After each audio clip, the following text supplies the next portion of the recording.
आइए अब आपके सामने एक दीनी स्पीच पेश करने के लिए जिनका वक्त 10 मिनट रहेगा वो आपके सामने आएंगे और 10 मिनट स्पीच पेश करेंगे, जिनका नाम है सनोवर सादिक भाई कलाड़िया।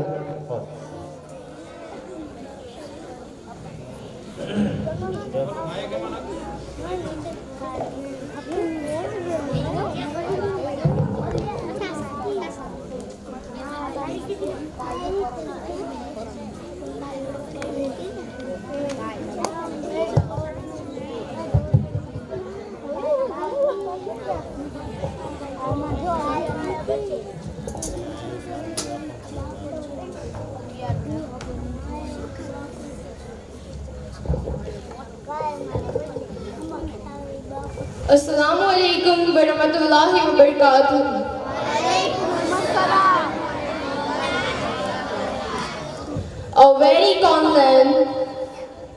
A very conland Tausif Babu and Mansur Babu and Manjur Babu and Anis Babu, and here the president of our Khachi Jamaat Hanif Bhai Chawda, and all the members of our committee, Madrasa's committee.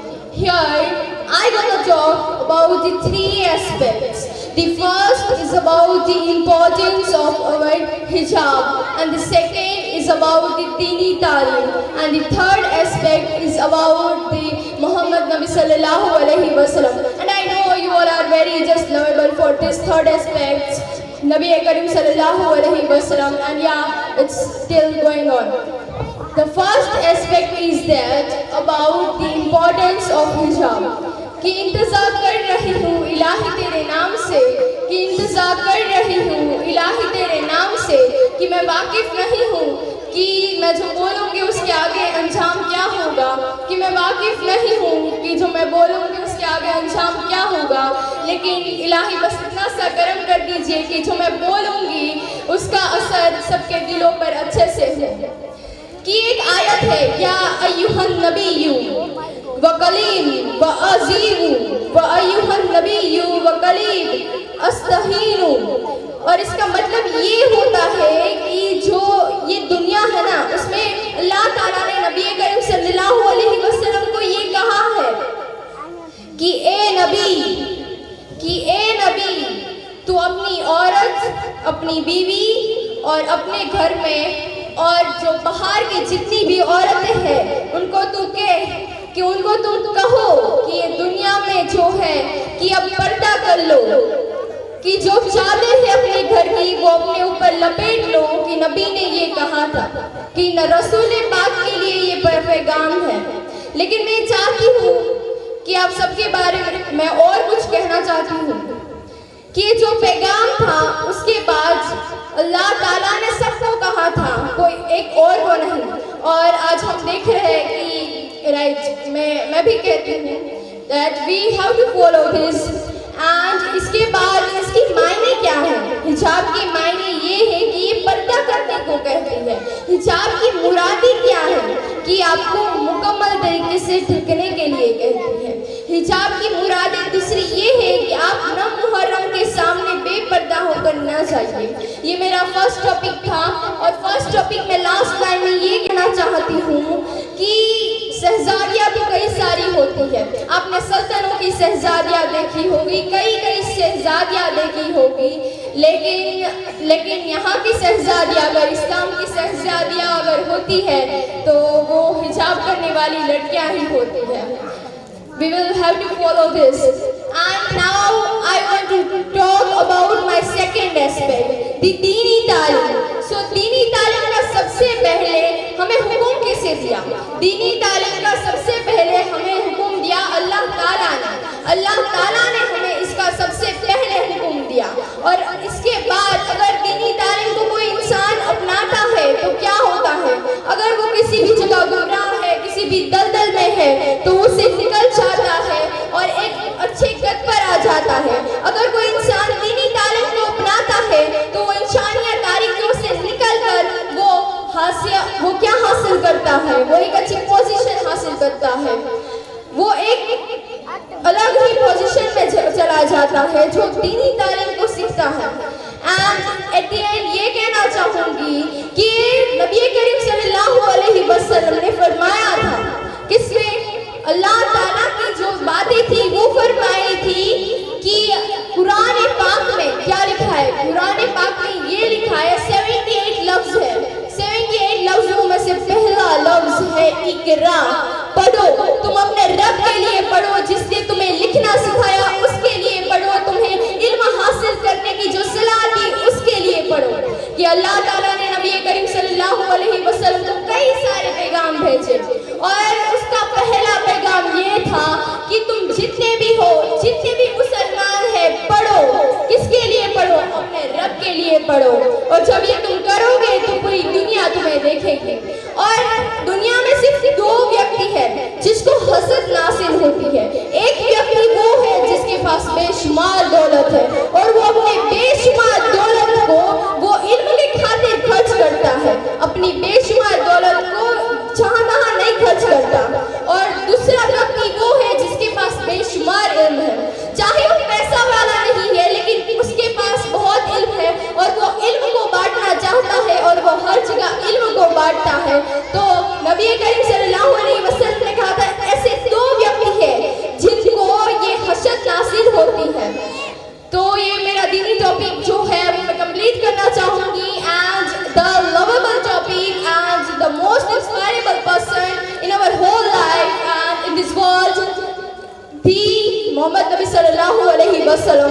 Let's start from this topic and we are very exciting and because the tomorrow we all know that the birthday of Muhammad Nabi sallallahu alaihi wasallam. So we will celebrate. But first here topic is this that कि अल्लाह ताला ने नबी करीम सल्लल्लाहु अलैहि वसल्लम को क्या कहा था कि अल्लाह, गौर कीजिएगा कि अल्लाह ताला ने नबी करीम सल्लल्लाहु अलैहि वसल्लम ने के लिए कहा था कि ए मेरे प्यारे हबीब कि तू ला इलाहा इल्लल्लाह पढ़कर मेरी खुदाई के डंके बजाता रहे, मैं पीछे मोहम्मद रसूलुल्लाह पढ़कर तेरी मुस्तफाई के डंके बजाता रहूंगा।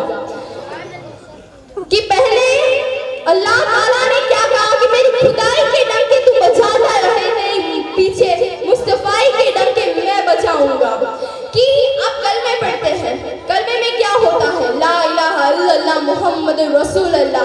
इसमें क्या होता है कि अगर कोई शख्स सिर्फ ला इलाहा इल्लल्लाह पढ़ता है और मुहम्मद रसूलुल्लाह नहीं पढ़ता तो क्या उसका कलमा कबूल होगा? नहीं, उसका कलमा कबूल नहीं होगा। For example we had to take the example of the अज़ान। अगर हम अज़ान का एग्जाम्पल ले लीजिए, कोई पढ़ता है अल्लाहु अकबर अशहदु अल्ला इलाहा इल्लल्लाह या हल्लल सला या हल्लल, कोई अगर ये पढ़ता है या हाफ, मैंने भी हाफ पढ़ा, कोई इतना हाफ पढ़ता है तो क्या उसकी अज़ान कबूल होगी? नहीं होगी, बिल्कुल कबूल नहीं होगी। क्योंकि हम जानते हैं हमारा ईमान कल्मे से है और कल्मे मोहम्मद रसूलुल्लाह के नाम से है। अगर मोहम्मद रसूलुल्लाह का नाम नहीं है तो कलमा नहीं है और कलमा नहीं है तो आपकी इबादत नहीं है, आपका ईमान नहीं है। At the end the last topic में ये कहना चाहूंगी कि मोहम्मद रसूलुल्लाह के लिए अल्लाह ने फरमाया था, ए मेरे प्यारे, ए मेरे हबीब कि तू मेरी खुदाई के तस्करे कर, मैं तेरी मुस्तफाई के तस्कर कहूंगा। कि जहां जहां मेरा जिक्र होगा वहां वहां तेरा जिक्र होगा। कि अल्लाह ताला ने कहा कि जहां जहां मेरा जिक्र होगा वहां वहां तेरा जिक्र होगा। कि कलमे में मेरा जिक्र होगा फिर तेरा जिक्र होगा। कि अज़ान में पहले मेरा जिक्र होगा फिर तेरा जिक्र होगा। कि कब्र में पहले मेरा जिक्र होगा फिर तेरा जिक्र होगा। कि हशर में पहले मेरा जिक्र होगा फिर तेरा जिक्र होगा। तो अल्लाह कहना चाहते हैं कि मोहम्मद रसूलुल्लाह के बिना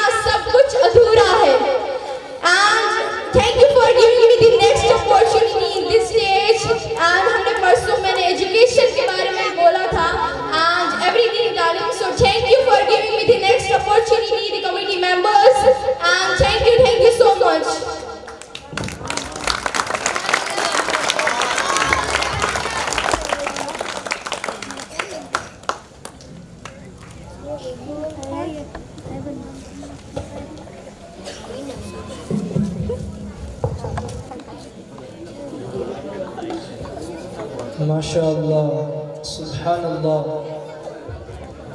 बहुत ही प्यारे अंदाज में आप एक स्पीच समाप्त कर रहे थे किसके ताल्लुक से आपकी बेटी ने आपको दीन के ताल्लुक से एक अच्छा मैसेज दिया है। मैं इन बच्चियों से अर्ज़ करूंगा कि थोड़ी देर के लिए बिल्कुल खामोशी इख्तियार करें। हज़रात मोहतरम, आपके सामने आपके मदरसे के बच्चों के सवालात का ये प्रोग्राम ख़त्म हो गया है।